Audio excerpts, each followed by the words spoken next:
بسم اللہ الرحمن الرحیم۔ میں آج بالخصوص جو گلگت بلتستان کے لوگ ہیں، جو گلگت بلتستان میں اور ملک کے دیگر خطوں میں بس رہے ہیں، ان سے مخاطب ہوں۔ میں آپ سب کو بتاؤں کہ تقریباً لگ بھگ 2 سال ہو گئے جب ایک سازش کے ذریعے پاکستان کی ایک منتخب عوامی حکومت کو گرایا گیا، کٹ پتلیوں کو لا کے بٹھایا گیا، اور تقریباً 6 مہینے ہوئے ہیں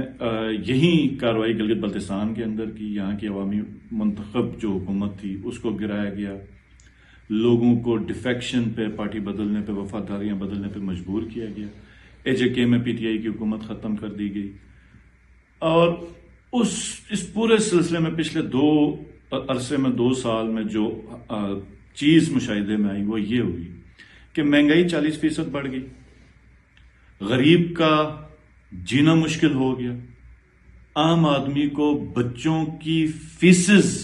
دینے کا مسئلہ ہو گیا، جابز ختم ہو گئی۔ میں جب چیف منسٹر تھا تو یہ PDM کی 1 سال کی حکومت، پہلے 1.5 سال کی حکومت، ہم اپنے بجلی کے ٹربائنز باہر سے امپورٹ نہیں کر سکتے تھے کیونکہ ان کے پاس ڈالرز نہیں تھے، اور مزید یہ تباہی کی طرف ملک کو لے کے جا رہے ہیں۔ آج پورا گلگت بلتستان باہر روڈ پہ، اور جو سب سے افسوس کی بات ہے کہ کوئی ریاستی حکومتی سطح پہ کوئی سنجیدہ گفتگو ان کے ساتھ نہیں ہو رہی، کیونکہ ایک عوامی حکومت ہو تو وہ عوام کے ساتھ بیٹھتی اور عوام آنرشپ لیتے ہیں اس حکومت کی، تو کوئی نہ کوئی اتفاق پہ متفق ہو کے بات ختم ہوتی ہے۔ عوامی حکومت عوام کو سنبھال کے چلتی ہے، پالیسیز بناتی ہے، اس کو امپلیمنٹ کرتی ہے، اور کسی بھی قوم کو یا ملک کو، ریاست کو ختم کرنا ہو، اس کو نقصان پہنچانا ہو، تو اس کی پولیٹیکل لیڈرشپ کو ختم کیا جاتا ہے۔ تو پچھلے 2 سال میں عوام اور اس کی حقیقی لیڈرشپ کے ساتھ جو کچھ ہو رہا ہے وہ آپ لوگوں کے سامنے۔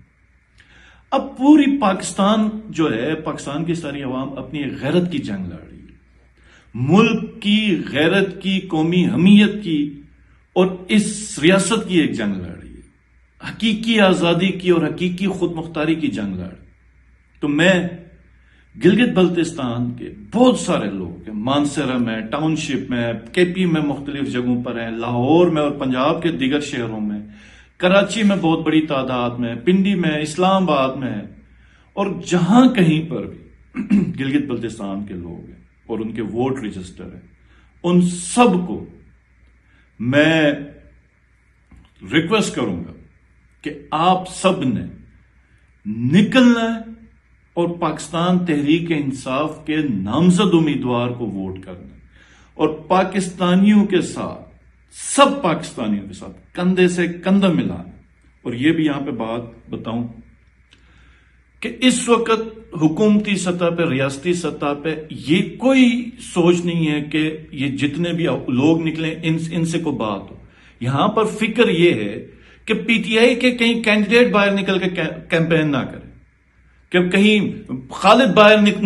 پنجاب میں کہیں نہ جائے، اس کو کیسے گرفتار کرنا ہے، ہمارے دوسری قیادت جو ہے وہ جائے تو کیا پکڑ، پنجاب کی جو قیادت ہے اس کو کیسے گرفتار کیا جائے، باقی ملک کے حوالے سے کوئی سنجیدہ سوچ نہیں ہے۔ تو ایسی صورتحال میں شاید ہم آپ کے پاس نہ آ سکیں، لیکن یہ میرا پیغام آپ کے پاس پہنچ گیا، اور مجھے اپنے بھائی بہنوں پہ سب پہ پوری امید ہے، اور جتنا مجھے پتا چلا الحمدللہ، جس حساب سے گلگت بلتستان کے لوگ، جس جگہ پہ میں نے رابطہ کیا وہ آلریڈی کیمپین میں، تو اپنے کینڈیڈیٹ کو آپ نے خود جا کے رابطہ کرنا اور کیمپین کرنی، اور بالخصوص گلگت بلتستان کی میں اپنی ماؤں اور بہنوں کو، کیونکہ 50% سے اوپر کی آبادی ہماری خواتین کی، کہ آپ نے نکلنا ہے، آپ نے اپنے بھائیوں کو، بیٹوں کو، جتنے بھی گھر میں جو مرد حضرات ہیں ان کو بھی موٹیویٹ کرنا ہے، خود کیمپین کرنی ہے، کیونکہ اب یہ جو جدوجہد اس کی ذمہ داری آپ کے کندھوں پر ہے۔ ہم اس ملک کے شہری ہیں اور ہم اس ملک کے وارث ہیں، اور یہ ہمارے اور آپ کے مستقبل کی بات ہے، ہمارے بچوں کی جان ہے مستقبل کی۔ تو آپ نے نہ صرف اپنے ووٹ کی حفاظت کرنی ہے بلکہ فیسیلیٹیٹ کرنا ہے ہر اس شخص کو جو جا کے ووٹ دے سکتا ہے، اور اس کو پولنگ سٹیشن پہ پہنچانا ہے، اور یہ ہماری جدوجہد الیکشن کے بعد بھی چلنی ہے۔ اور یہ میں انشاءاللہ بتا دوں کہ یہ بہت ہی خوبصورت پاکستان بن کے نکلے گا، اور یہ حق اور سچ کی فتح ہوگی، یہ پاکستان کی فتح ہوگی۔ آپ سب کا بہت بہت شکریہ۔ پاکستان زندہ باد، عمران خان زندہ باد، پاکستان تحریک انصاف پائندہ باد۔